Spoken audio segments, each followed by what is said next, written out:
الحمد لله رب العالمين والصلاة والسلام على سيدنا محمد صلى الله الصادق الأمين وعلى آله الطيبين الطاهرين وأصحابه المتقين المخلصين أما بعد فأعوذ بالله من الشيطان الرجيم بسم الله الرحمن الرحيم. محترم معزز محتشم جمیل حاضرین و حاضرات، سب کی بارگاہ میں عاجزانہ سلام پیش کرتا ہوں. السلام علیکم ورحمۃ اللہ وبرکاتہ.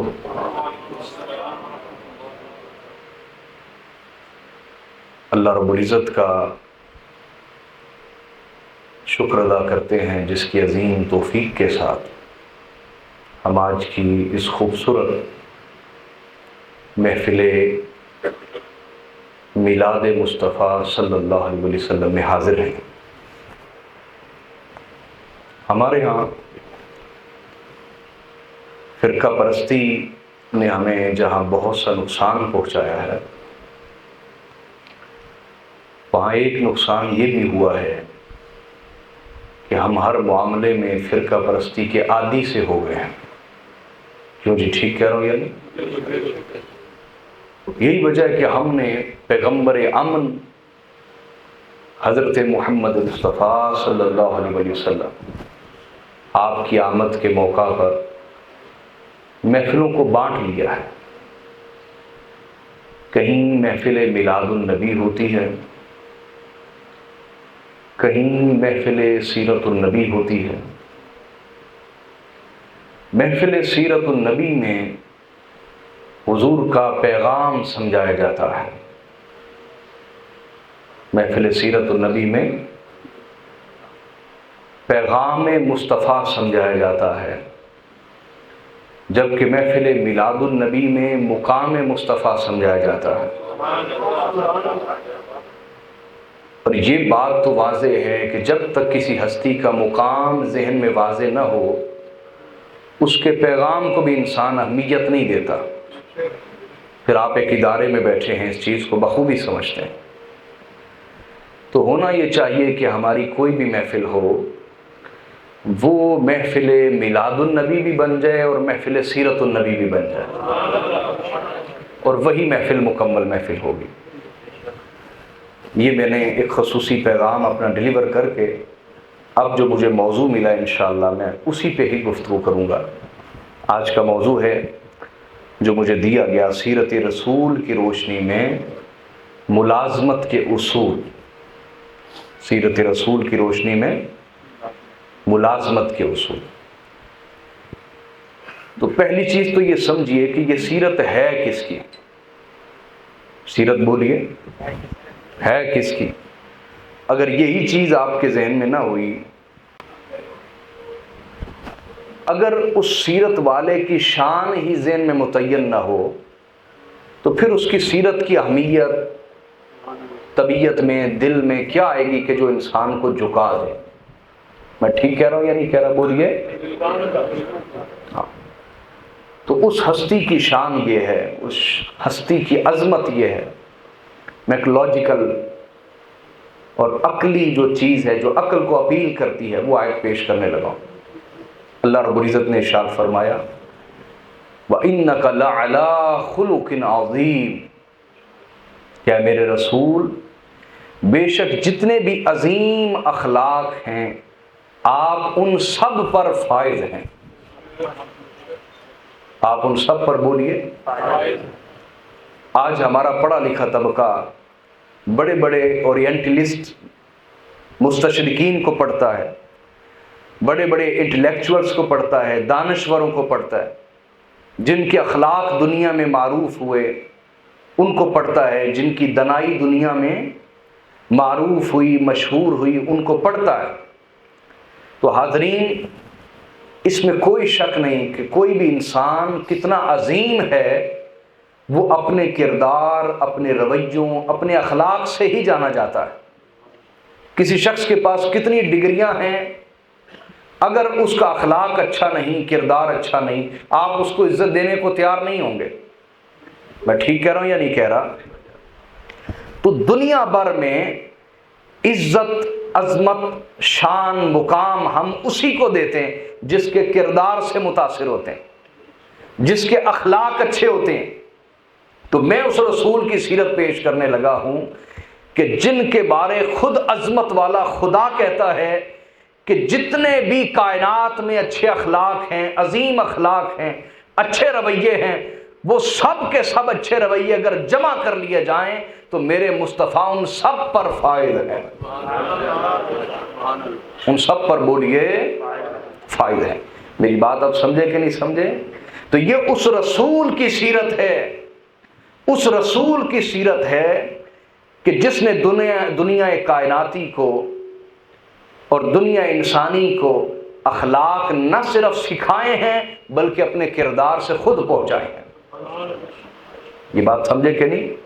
یہ میں نے ایک آقا علیہ الصلوۃ والسلام کے مقام پہ آیت پیش کر کے آگے موضوع شروع کرتا ہوں۔ یہ کیوں کیا ہے؟ کیونکہ اگر کسی کا مقام ہی ذہن میں متعین نہ ہو تو انسان اس کی سیرت اور اس کے پیغام کو کیا اہمیت دے گا؟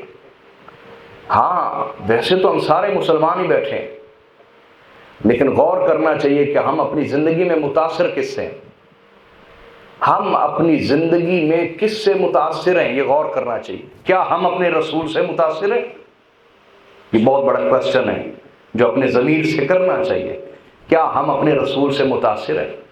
اگر متاثر ہیں تو ان کو کتنا پڑھا ہے، ان کو کتنا جانا ہے، ہم ڈائریکٹلی رسول اللہ کو کتنا جانتے ہیں؟ بھئی یہود کی طرح تو یہ امت نہیں ہونی چاہیے نا۔ اللہ پاک نے فرمایا کہ یہودی کیا کرتے ہیں، وہ سارے کا سارا تقیہ اپنے علماء پہ کرتے ہیں، براہ راست خود اللہ کی کتاب کو نہیں پڑھتے، وہ انہیں سچ بتائیں، وہ انہیں جھوٹ بتائیں، سب ان پہ تقیہ کرتے ہیں۔ لیکن اس امت کا شرف یہ کہ اس امت کے علماء آپ کو خود کہتے ہیں کہ آپ خود براہ راست اللہ کی کتاب کو پڑھیے، آپ براہ راست سیرت رسول کو پڑھیے۔ ہم تو خود آپ سے کہتے ہیں تاکہ آپ کو علم ہو کہ آقا علیہ الصلوۃ والسلام کی سیرت کیا ہے، اور آپ علمی طور پر، ذہنی طور پر، فکری طور پر، نظریاتی طور پر واقعی محمدی بن جائیں اور حقیقت میں آقا علیہ الصلوۃ والسلام سے متاثر ہوں۔ کیوں جی، یہاں تک میری بات درست ہے یا نہیں؟ بولیے، اللہ آپ سے راضی ہو۔ اب سیرت میں سب سے پہلی چیز ہے وہ کتاب جو رسول لے کے آئے، جو رسول بولیے، وہ کتاب کیا کہتی ہے کہ ملازمت کے اصول کیا ہے؟ ملازمت کے بولیے۔ میں آپ کے سامنے سورۃ القصص رکھ رہا ہوں۔ سورہ قصص میں آیت نمبر 26-27 کے تحت یہ مضمون چل رہا ہے۔ واقعہ اس طرح ہے کہ حضرت موسیٰ علیہ السلام آپ مصر سے نکلے جان بچانے کے لیے اور مدین پہنچ گئے۔ کہاں بولیے؟ مدین جب پہنچے تو آپ نے دیکھا، قصہ مختصر، ٹائم تھوڑا ہے میرے پاس، ڈیٹیل میں نہیں جا رہا۔ آپ نے دیکھا کہ وہاں پہ دو لڑکیاں کھڑی ہیں اور ان کے پاس بکریوں کا ریوڑ ہے۔ کیا ہے بولیے؟ ریوڑ کا مطلب جانور ہیں، بہت سارے بکریاں ہیں نا۔ تو ریوڑ لے کے وہ کھڑی ہیں، مرد آتے جاتے ہیں، پانی پلا کے جا رہے ہیں۔ تو حضرت موسیٰ علیہ السلام نے ان سے پوچھا کہ آپ کو کیا حاجت ہے، یہاں کیوں کھڑی ہیں آپ؟ یہاں بولیے، یہاں کیوں کھڑی ہیں، کیا حاجت ہے، مجھے بتائیے اگر کوئی کام ہے۔ انہوں نے کہا کہ یہ مرد ہم پر غالب ہے، تو یہ جب چلے جائیں گے پانی پلا کے تو اس کے بعد ہماری باری آئے گی تو ہم بکریوں کو پانی پلائیں گے۔ تو جناب موسیٰ علیہ السلام نے ان سے کہا بھی ہٹ جاؤ، انہیں ترجیح دو، انہیں بولیے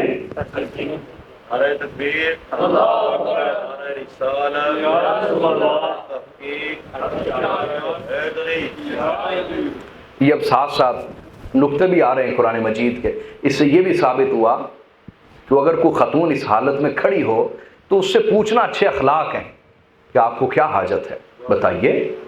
یہ حضور کی سیرت ہے نا، اور قرآن ہے۔ دوسرا اس سے یہ پتہ چل رہا ہے، توجہ رکھیں میری طرف، میں قرآن آپ کو سمجھا رہا ہوں، اور سیرت میں سب سے پہلی چیز وہ کتاب ہے جو رسول لے کے آئے ہیں، اس کو سمجھنا۔ دوسرا یہاں سے یہ پتہ چلا کہ پیغمبر یہ تعلیم دے رہے ہیں کہ ہمیں خواتین کو اخلاقی معاملے میں ترجیح دینی چاہیے، حسن سلوک کے معاملے میں بولیے ترجیح دینی چاہیے۔ ہاں، گھر کا نظام چلانے میں ایک مرد کو ترجیح ہونی چاہیے کہ نظام کنٹرول اس کے پاس ہو، لیکن حسن سلوک میں، محبت میں اس کو ترجیح دے۔ جیسے آقا علیہ الصلوۃ والسلام نے فرمایا کہ جب اپنی اولاد کو تحفہ دینے لگو تو بیٹیوں کو ترجیح دو۔ بیٹیوں کو بولیے، کوئی بندہ اپنی زندگی میں جائیداد بانٹے یا تو برابر دے، اور اگر زیادہ دینا ہے تو بیٹیوں کو زیادہ دے۔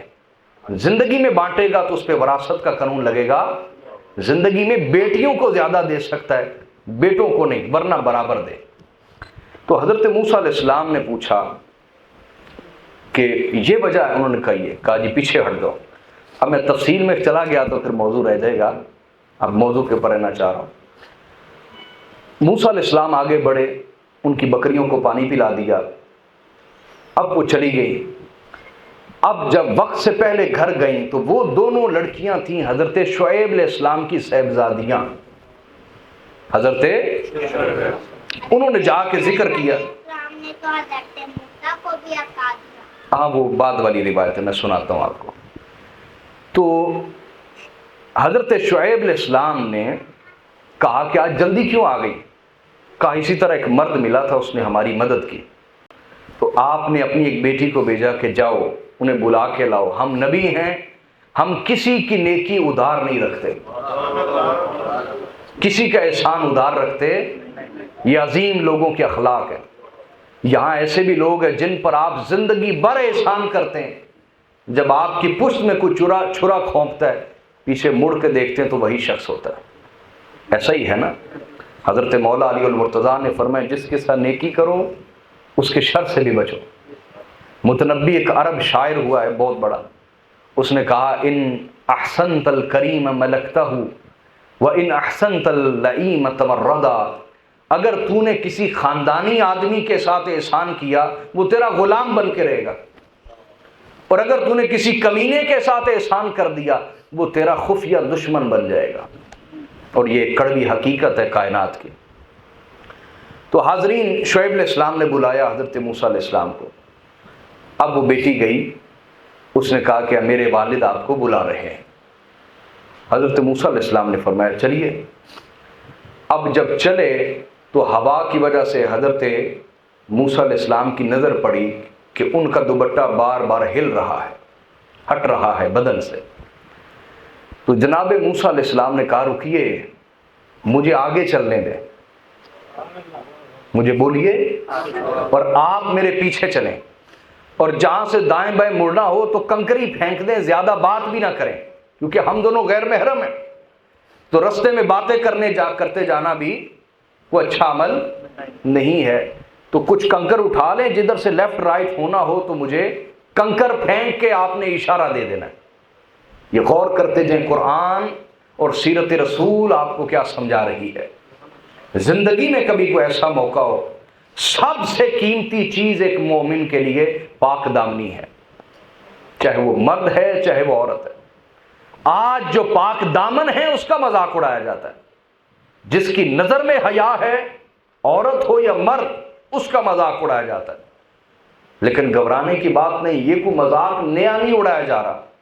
اگر آپ قرآن پڑھیں تو جو بھی خدا کے رستے پر چلتا ہے اس کا مذاق اڑایا جاتا ہے، اور اتنی سی آزمائش تو بنتی ہے نا جو حق کے رستے پر چل رہا ہو۔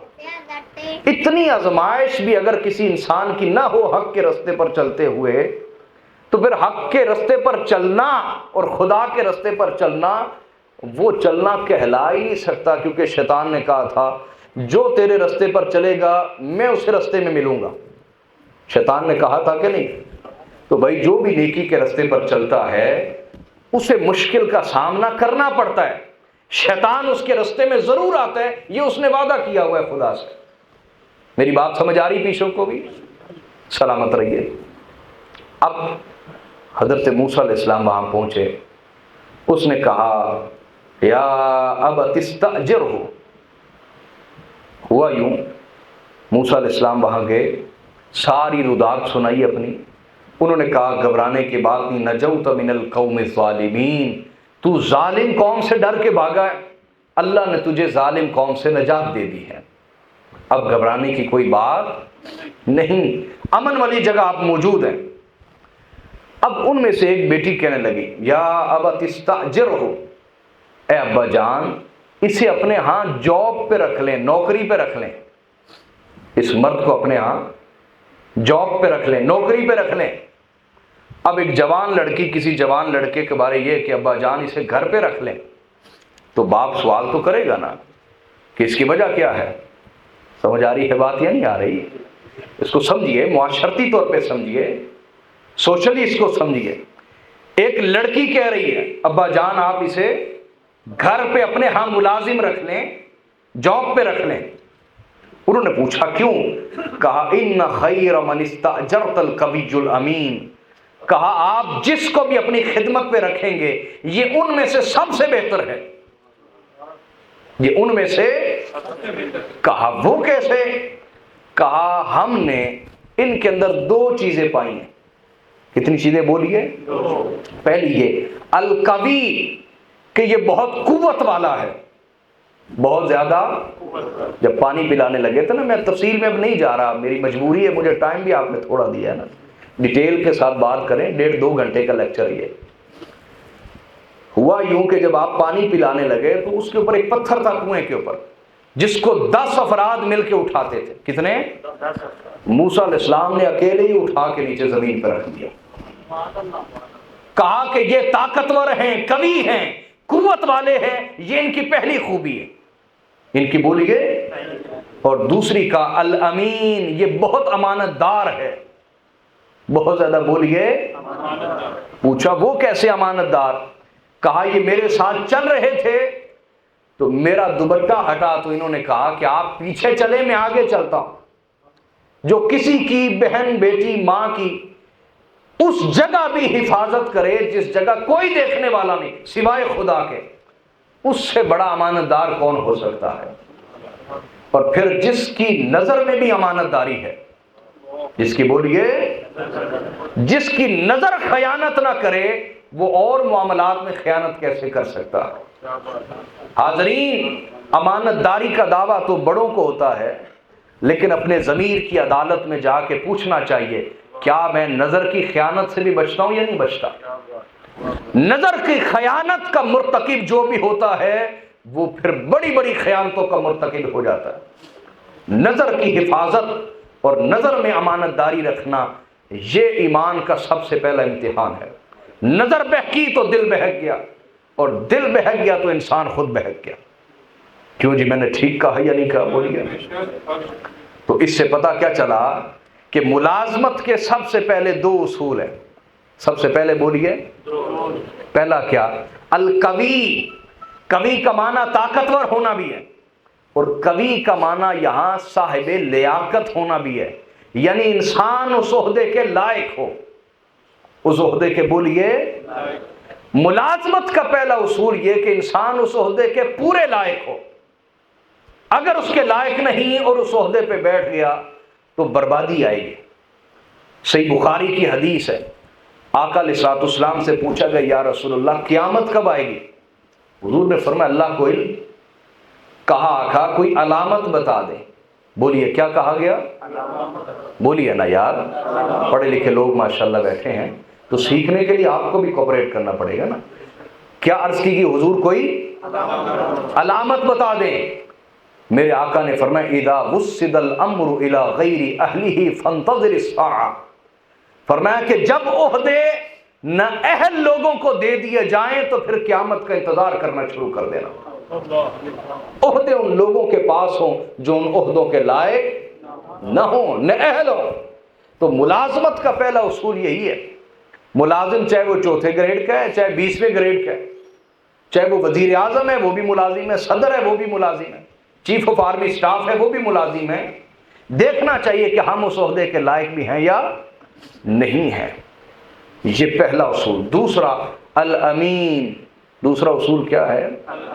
امانت داری. بولیے. وہ نظر میں بھی امانت داری ہو، ہاتھ میں بھی امانت داری ہو، جیب میں بھی امانت داری ہو. امانت داری لفظ چھوٹا ہے، معنی بہت وسیع ہے. ہر ایک کا مختلف طرح کا امتحان ہے امانت داری کا. میں ٹھیک کہہ رہا ہوں یا نہیں؟ بولیے. کوئی استاد ہے، اس کی امانت داری کا امتحان اور ہے کہ وہ ٹھیک طریقے سے پڑھا رہا ہے یا نہیں پڑھا رہا. کوئی کیشیئر ہے، اس کا امتحان اور ہے. کوئی آفیسر ہے، اس کا امتحان. ہر ایک کا امتحان مختلف ہے امانت داری کا، اور ہر شخص بہتر جانتا ہے کہ خدا مجھے کس امتحان سے گزار رہا ہے اور میں کامیاب ہو رہا ہوں یا ناکام ہو رہا ہوں. یاد رکھیے، میری گفتگو اس شخص کو بالکل فائدہ نہیں دے گی. میری گفتگو اس شخص کو بالکل فائدہ نہیں دے گی جس کے دل میں خدا کا خوف نہیں ہے، اور جس کے دل میں یہ احساس ہے، جس کے دل میں یہ احساس ہے کہ خدا زندہ اور موجود ہے، حاضر ہے، اور جس کے دل میں آخرت کا احساس ہے، اور جس کے دل میں مرنے کا احساس ہے، اور جس کے دل میں یہ احساس ہے کہ ایک دن جو کچھ میں نے کمایا بنایا وہ ان لوگوں کے ہاتھ چلے جانا ہے جنہوں نے میری بخشش کے لیے کچھ بھی خرچ نہیں کرنا. میری بخشش کے لیے کچھ بھی نہیں خرچ کرنا. یہ میرا سارا کچھ بنایا ہوا ان بیوی بچوں اور رشتہ داروں کے ہاتھ میں چلے جانا ہے. جس کے دل میں یہ احساس ہے وہ میری گفتگو سے ضرور فائدہ حاصل کرے گا. میں ٹھیک کہہ رہا ہوں یا نہیں کہہ رہا؟ بولیے. اللہ آپ سے راضی ہو. تو امانت داری، آقا علیہ السلام نے ارشاد فرمایا، اور اس حدیث کو امام بخاری نے بیان کیا، صحیح میں. حاضرین، صحابہ کرام کہتے ہیں کہ آقا علیہ السلام کا کوئی خطبہ ایسا نہ ہوتا جس میں حضور 2 جملے ارشاد نہیں فرماتے تھے. کتنے جملے؟ بولیے.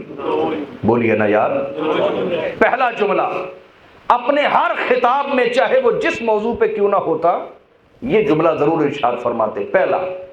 پہلا کیا؟ حضور فرماتے لا دین لمن لا عہد لہ.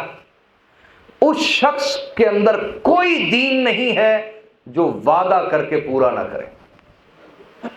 وعدہ کر کے پورا، اور ملازمت ایک وعدہ ہے، ایک کانٹریکٹ ہے، ایک وعدہ ہے، ایک عہد ہے، ایک معاہدہ ہے آپ کے اور کمپنی کے درمیان، آپ کے اور ادارے کے درمیان، آپ کے اور گورنمنٹ کے درمیان ایک معاہدہ ہے. کیا ہے؟ بولیے.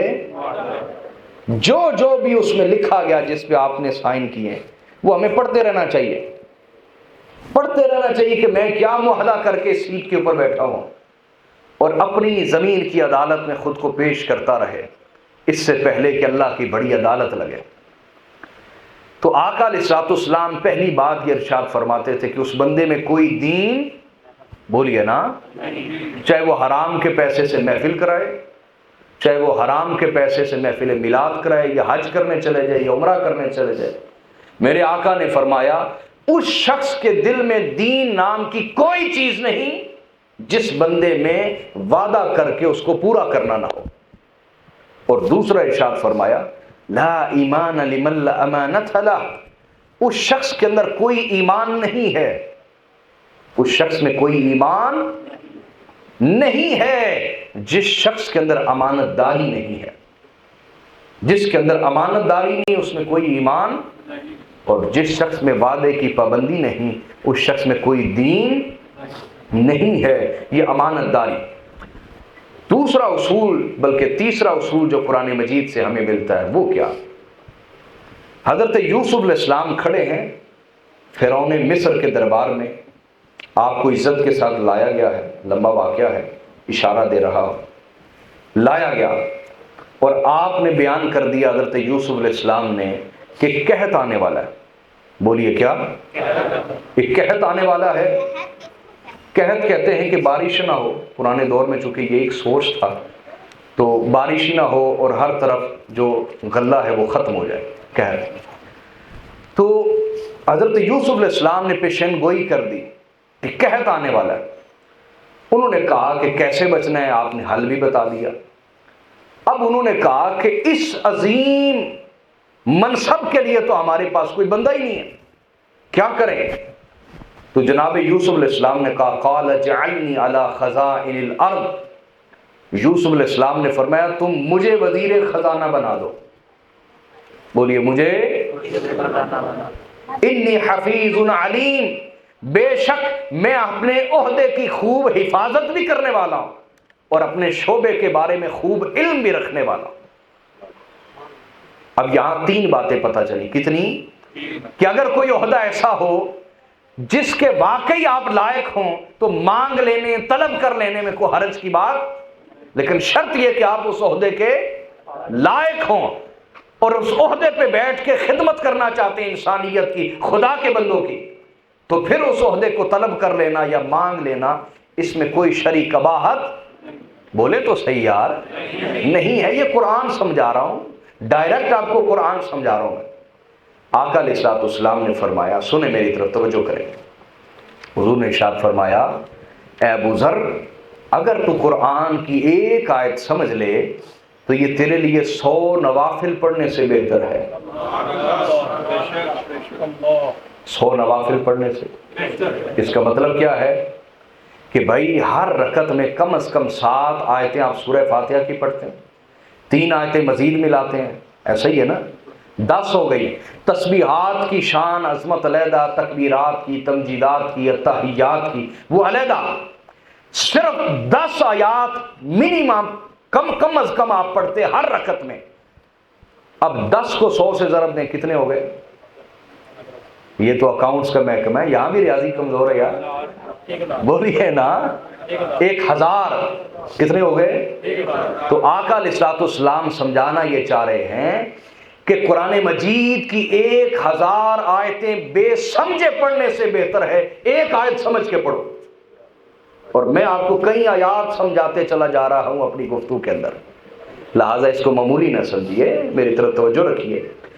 تو حضرت یوسف علیہ السلام نے پہلی چیز تو یہ سمجھا دی، اور قرآن اور سیرت رسول پہلی چیز یہ سمجھا رہا ہے یہاں پہ اس مضمون کے تحت کہ اگر کسی عہدے کے واقعی آپ لائق ہیں تو اس کو طلب کر لینا، مانگ لینا، اس میں کوئی شرعی قباحت، بولیے، نہیں. دوسرا یہاں کیا ہے؟ حضرت یوسف علیہ السلام نے کہا انی حفیظ، کہ میں خوب حفاظت کرنے والا ہوں. خوب بولیے، ذمہ داری کی حفاظت کرنے والا ہوں، عہدے کی حفاظت کرنے والا ہوں، اپنی ذمہ داریوں کی میں خوب حفاظت کرنے والا ہوں. یہ ملازمت کا آپ کو یہاں پہ چوتھا اصول میں دے رہا ہوں. اور پانچواں کیا کہا؟ علیم، میں اس شعبے کو خوب جاننے والا ہوں. میں اس شعبے کو خوب، بولیے، یہ ہماری بربادی کا سبب ہے، یہ ہماری بربادی کا سبب ہے کہ ہم نے جس شعبے میں بھی لوگ رکھے ہیں دنیا کے معاملے میں، پھر بھی تھوڑے بہت پڑھے لکھے ہوں گے، لیکن جو ہم مسجدوں میں امام رکھتے ہیں، جو ہم جمعے کے لیے خطیب رکھتے ہیں، کبھی غور کیا کہ وہ کتنا پڑھے ہوئے ہیں؟ کبھی ہم نے چیک کیا؟ کیوں جی؟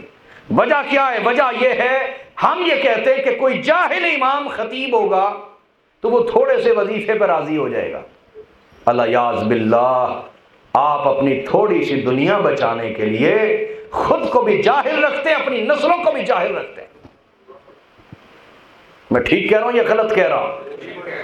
ہر منصب کے لیے قرآن کہہ رہا ہے صاحب علم کو وہاں بٹھاؤ، جو اس شعبے کے بارے میں خوب علم رکھتا ہو، اس پروفیشن کے بارے میں خوب ایکسپرٹ ہو. اگر وہ ایکسپرٹ نہیں ہے تو نہ اہل کو بٹھانے سے بہتر ہے سیٹ کو خالی رکھو. سیٹ کو، بولیے، سیٹ کو خالی رکھنا عیب نہیں، نہ اہل کو وہاں بٹھا دینا بہت بڑا عیب ہے. اور آج فرقہ پرستی اور امت کے آپس کے لڑائی جھگڑے اور دین سے دوری اور ہماری نسل کا اسلام سے بیزار ہونا، اس کے پس پردہ سب سے بڑے جو مجرم ہیں وہ عوام ہیں. عوام کہ آپ ان علماء کو سپورٹ نہیں کرتے جو پڑھے لکھے ہوتے ہیں، ان علماء کو سپورٹ ہی نہیں کیا جاتا، اور جو جاہل طبقہ ہے اس کو سپورٹ کیا جاتا ہے. اور آپ کے محلوں میں جو ہونے والی محافل ہیں ان سے اندازہ کر لیجئے کہ میں ٹھیک کہہ رہا ہوں یا غلط کہہ رہا ہوں. لہذا حاضرین، مسجدوں میں ممبر خالی ہو یہ کوئی عیب کی بات نہیں. آقا علیہ الصلوۃ والسلام کے زمانے میں کئی مساجد تھی مدینہ کے اندر، لیکن وہاں صرف باجماعت نماز کی اجازت تھی، جمعے کی اجازت نہ تھی. جمعہ کے لیے سب کو ایک مرکز پہ جمع ہونا پڑتا تھا. آج بھی اگر یہ نظام وضع کیا جائے اور حکومت واقعی دلچسپی کا اظہار کر دے اس سلسلے میں تو یقین جانیے جاہلوں کا خاتمہ ہو اور آپ کے دینی علم کا معیار اور گراف بہت بلند ہو جائے. صرف 20 سے 25 سالوں کے اندر 20 سے 25 سالوں میں جو آپ کی نسل تیار ہوگی ان میں سے ہر شخص قرآن کو بھی جانتا ہوگا, سنت رسول کو بھی جانتا ہوگا. کیوں جی آپ اتفاق کرتے ہیں؟ یہ اتفاق کریے اس چیز سے. تو حاضرین یہ میں نے بتایا کہ قرآن نے ملازمت کا اگلا اصول یہ دیا کہ جو اس عہدے پہ بیٹھے اس عہدے کو خوب جاننے والا ہو. خوب بولیے. اور اگر آپ کسی ایسے شخص کو جانتے ہیں جو اس عہدے کے لائق ہے تو اس کی سفارش کرنے میں بھی حرج نہیں. سفارش کرنے میں حرج, یا آپ خود اس عہدے کے لائق ہیں تو سفارش کروانے میں بھی حرج نہیں. لیکن اگر اس عہدے کے لائق نہیں تو سفارش کرنا بھی خیانت ہے, کروانا بھی خیانت ہے. قرآن مجید نے اس کو بھی بیان کیا. سورہ النساء ہے. سورت کون سی ہے بولیے؟ پانی آ رہی ہے. سورہ النساء اور آیت نمبر 85 ہے. آیت نمبر بولیے, ورس نمبر 85. اس میں اللہ تعالیٰ ارشاد فرماتے ہیں من یشفع شفاعتا حسنہ یکن لہ نصیب منہا. اللہ تعالیٰ نے فرمایا جو کوئی شخص بھی اچھے معاملے میں سفارش کرے, اچھے معاملے میں, تو اچھے معاملے میں سفارش کرنے کا اسے پورا اجر دیا جائے گا. اچھے معاملے میں سفارش کرنے کا پورا اجر دیا جائے گا. وَمَن يَشْفَعْ شَفَاعَةً سَيِّئَةً يَكُن لَهُ كِفْلٌ مِّنْهَا. اور اگر کسی نے خیانت کے معاملے میں سفارش کی, برے کام میں, گناہ کے معاملے میں سفارش کی, تو وہ گناہ کا بہت بڑا حصہ بھی اپنے ساتھ لے گا.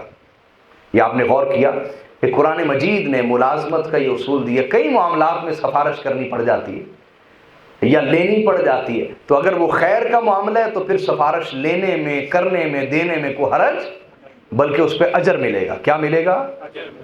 اور اگر کسی ملازمت کے حصول کے لیے رشوت دینی پڑے, یہ نظام تو عام ہے نا, اس مسئلے کو سمجھیے. یا آپ ملازمت کرتے ہیں اور کوئی کام کروانا ہے, کوئی کام بولیے, آپ 18ویں گریڈ کے افسر کیوں نہیں, کلرک کو پیسے دیے بغیر اپنا کام نہیں آپ کروا سکتے, یا خود ذلیل ہوتے رہیں, وہ کہے گا جاؤ AG آفس, ہو جو ذلیل, جا کے آپ جو مرضی ہیں. میں نے بڑے بڑے افسروں کو دیکھا ہے کہ وہ کلیریکل سٹاف کے بغیر کچھ بھی نہیں. صحیح کہہ رہا ہوں یا نہیں کہہ رہا؟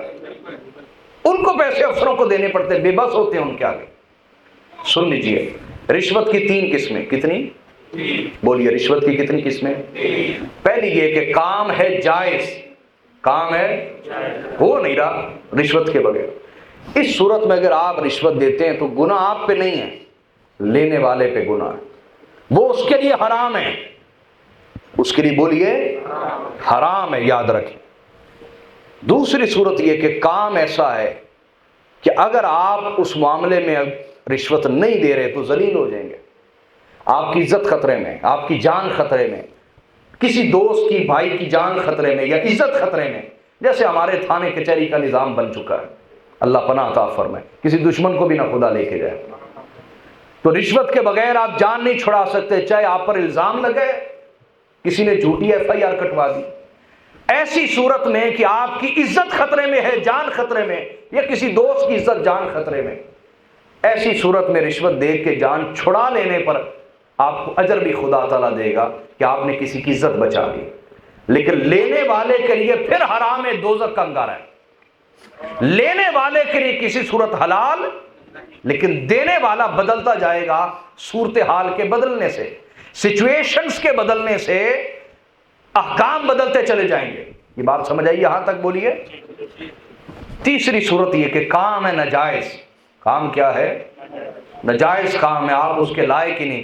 اب وہ کام نکلوانے کے لیے جو رشوت دے گا تو آقا علیہ الصلوۃ والسلام نے فرمایا, ایسے معاملے کے لیے فرمایا الراشی والمرتشی کلاہما فی النار, کہ ایسے معاملے میں جب ناجائز معاملہ ہے اور اپنا مقصد کام نکلوانے کے لیے جو رشوت دے گا تو دینے والا بھی خدا کی پکڑ میں آئے گا اور لینے والا بھی خدا کی پکڑ میں, دونوں دوزخ میں, دونوں آگ میں.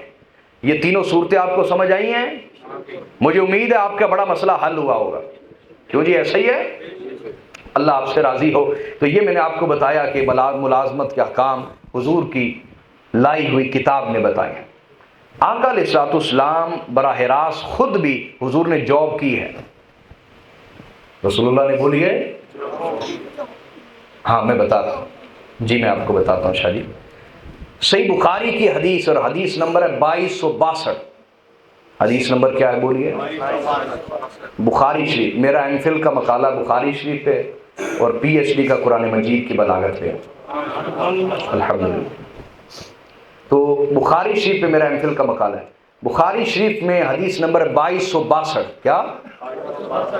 آقا علیہ الصلوۃ والسلام نے ارشاد فرمایا، ما بعث اللہ نبیا، بلکہ اس سے پہلے ایک حدیث سنیں۔ یہ جو کمانا ہے، مرد کے اوپر ذمہ داری ہے کمانے کی براہ راست، یا اگر عورت کے لیے بھی کوئی مجبوری بن جائے وہ کمائے، تو یہ کیا ہے پہلے اس کو سمجھے۔ آقا علیہ الصلوۃ والسلام نے ارشاد فرمایا، طلب کسب الحلال فریضۃ بعد الفریضہ، فرمایا حلال رزق کمانا، کیا؟ حلال رزق کمانا یہ ایک فرض کے بعد بہت بڑا فرض ہے۔ پہلا فرض وہ ہے اللہ پر ایمان لانا، اللہ کی عبادت کرنا۔ اللہ پر ایمان لانے اور عبادت کرنے کے بعد حضور نے فرمایا سب سے بڑا فریضہ، سب سے بڑا اوبلیگیشن، سب سے بڑا فرض کیا ہے؟ رزق حلال کمانا۔ کیا بولیے؟ یعنی آقا علیہ الصلوۃ والسلام نے رزق حلال کمانے کو فریضہ قرار دیا۔ کیا قرار دیا؟ یعنی جو رزق حلال کماتا ہے، میرے آقا نے ارشاد فرمایا وہ ایک فرض پورا کر رہا ہے، اس کو ایک فرض کا درجہ دیا جائے گا کہ فرض پورا کر رہا ہے۔ یہ بات سمجھ آئی آپ کو؟ بولیے، بولیے نا، توجہ کیجیے میری طرف۔ دوسرا آقا علیہ الصلوۃ والسلام نے ارشاد فرمایا کہ جب انسان رزق حلال کماتا ہے، کیا؟ تو رزق حلال کماتے ہوئے جو اس کو مشقت اٹھانی پڑتی ہے، تکلیف اٹھانی پڑتی ہے، مشقت اٹھانی پڑتی ہے، اس مشقت کی وجہ سے، کیا؟ وہ جو رزق حلال کماتے ہوئے مشقت اٹھانی پڑتی، اس مشقت کی وجہ سے اللہ بندے کے وہ گناہ بھی معاف کر دیتا ہے جو اس نے معاف نہیں کرنے ہوتے۔ یہ ہمارا دین ہے جو اتنا لاجیکل ہے، جو اتنا فطرت کے مطابق ہے۔ اتنا بولیے، فطرت کے مطابق ہے ہمارا دین۔ اور پھر حضور علیہ الصلوۃ والسلام نے ایک جگہ تشریف فرما تھے، ایک شخص ملنے آیا میرے آقا کو، اس کے ہاتھ پہ کالے کالے نشان تھے۔ کیا تھے؟ اللہ کے رسول صلی اللہ علیہ وسلم نے اس سے پوچھا کہ یہ تمہارے ہاتھ پہ کالے کالے نشان کیوں ہیں؟ اس نے کہا کہ حضور میں مزدوری کرتا ہوں، پتھر کوٹتا ہوں۔ جب یہ بتایا تو حضور کی آنکھوں میں آنسو آ گئے۔ فرمایا آگے بڑھو۔ اس کو قریب کیا، حضور نے اس کے ہاتھ کو پکڑ کے چوم لیا۔ ہائے ہائے، جس رسول کے قدم قدسی چومتے ہوں، آپ نے ایک جاب کرنے والے شخص کے ہاتھ کو چوم لیا اور چوم کے فرمایا القاسم حبیب اللہ، فرمایا رزق حلال کمانے والا چاہے وہ جس صورت سے بھی کمائے، اللہ خود اس سے محبت کرتا ہے۔ اللہ خود بولیے اس سے۔ تو صحیح بخاری میں آقا علیہ الصلوۃ والسلام نے فرمایا ما بعث اللہ نبیا الا رعى الغنم، حضور نے فرمایا کوئی نبی اللہ نے ایسا نہیں بھیجا جس نے بکریاں نہ چرائیں ہوں۔ جس نے بولیے، اب بکریاں کیوں چرائیں، یہ پوری تفصیل میں لکھ کے لایا ہوا ہوں جو کتابوں سے نہیں ملے گی آپ کو، یہ ذاتی غور و فکر ہے۔ میں ویسے بھی سید ہوں، آل رسول ہوں، میں نے کبھی بھی چوری نہیں کی اور علم کی چوری بھی نہیں کی۔ یہ علماء کی چوریاں ہوتی ہیں، ادھر ادھر سے باتیں سنی اپنی طرف سے سنا دی، یا قرآن پیش کرتا ہوں یا حضور کا فرمان پیش کرتا ہوں، یا ذاتی غور و فکر جو میں خود قرآن و حدیث میں کرتا ہوں، چوریوں والا علم پیش کرتا نہیں۔ تو یہ ادھار ہے آپ کے ساتھ کہ ہر نبی نے بکریاں کیوں چرائیں۔ اس پہ صحابہ اکرام نے پوچھا وانت، حضور آپ نے بھی چرائی ہیں بکریاں؟ تو آپ نے فرمایا نعم کنت ارعاها علی قراریط لاہل مکہ، حضور نے فرمایا میں بھی کچھ عرصہ جاب کرتا رہا ہوں، میں بھی کچھ عرصہ اور اہل مکہ کی بکریاں چراتا تھا، کچھ عرصہ میں بھی جاب کرتا رہا۔ اور کس پر فرمایا؟ قراریط، یہ کرنسی تھی اس دور کی کہ چند قراریط کے اوپر میں جاب کرتا تھا اور بکریاں چراتا تھا۔ حضور کو حاجت نہ تھی، بنو ہاشم کے سید و سردار ہے میرے آقا، امت کے لیے نمونہ پیش کرنے کے لیے حضور نے جاب بھی کی، میرے آقا نے بزنس بھی کیا۔ کاروبار بھی کیا امت کی تعلیم کے لیے. کس کے لیے بولیے؟ امت کی تعلیم کے لیے. تو حاضرین یہ تو ہے اداروں کی ملازمت. کیا ملازمت دو طرح کی ہے. ایک ہے ادارے کی, ایک کس کی ہے بولیے؟ جس سے بندہ استعفیٰ دے سکتا ہے. ایک ہے ملازمت معاشرے کی. کس کی بولیے؟ جس میں آپ نے رہنا ہے تو استعفیٰ دے سکتے. کہیں آپ باپ کے روپ میں, کہیں آپ بیٹے کے روپ میں, کہیں آپ بھائی کے روپ میں, کہیں آپ شوہر کے روپ میں, ایسا ہی ہے نا, کہیں آپ بیٹی کے روپ میں, کہیں آپ بیوی کے روپ میں. سرکاری ادارے ہوں یا پرائیویٹ ادارے ہوں, یہاں کی ملازمت کے اصول کیا ہے میں نے آپ کو سمجھا دیا. حاضرین جو معاشرت کی ملازمت ہے, گھروں کی ملازمت ہے کہ رشتے تو قائم رہنے. رشتے بولیے بھئی, ملازمت کہتے ہیں رشتوں میں جڑے رہنا, چمٹے رہنا, یہ ہے معنی ملازمت کا. تو ان رشتوں میں تو چمٹے رہنا ہے. وہاں کا بھی کوئی اصول ہوگا کہ نہیں ہوگا؟ اگر ان اصولوں کو نہیں اپنائیں گے گھروں میں آگ لگی رہے گی. آپ جتنے مرضی بڑے آفیسر ہیں, بیوی سے نہیں بنتی زندگی آپ کو دوزخ لگے گی. آپ کی اپنی اولاد سے نہیں بنتی آپ کو زندگی دوزخ لگے گی, یاد رکھیں. اس کے لیے بھی کچھ اصول ہیں. بہت سارے نہیں دے رہا, صرف 2 دے رہا ہوں. کتنے بولیے؟ آپ شروع کیجئے, میری بہنیں بیٹیاں بھی شروع کریں, آپ کے گھروں میں امن آ جائے گا انشاءاللہ. پہلا اصول کیا ہے؟ معاف کر دینا. کیا ہے بولیے؟ معاف کر دینا.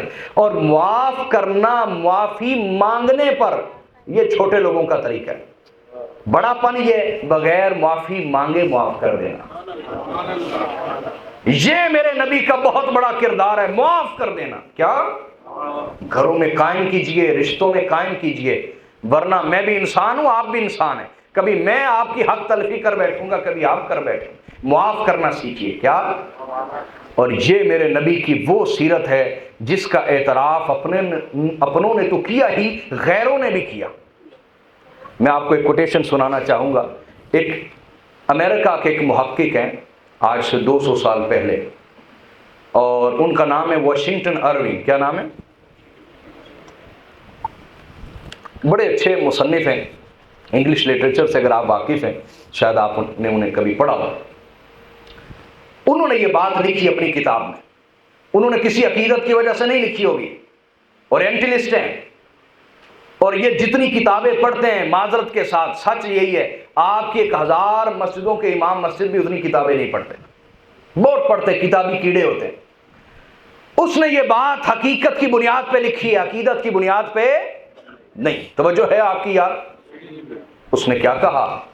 اس نے جو کہا, کاش ہم اپنے کردار سے اس سے اچھا ثابت کریں. یہ سنانے اس لیے لگا. اس نے کہا, he crowned his success and victory with mercy and forgiveness. کہا محمد صلی اللہ علیہ وسلم نے جو فتح اور کامیابی کا تاج پہنا, فتح اور کامیابی کا, وہ 2 چیزوں کی وجہ سے پہنا. کتنی چیزیں بولیے؟ پہلا کہا with mercy, رحمت کی وجہ سے. دوسرا کہا forgiveness, معاف کر دینے کی وجہ سے. یہ رحمت اور معافی ایسی چیزیں تھیں کہ پیغمبر نے دلوں کو فتح کر لیا.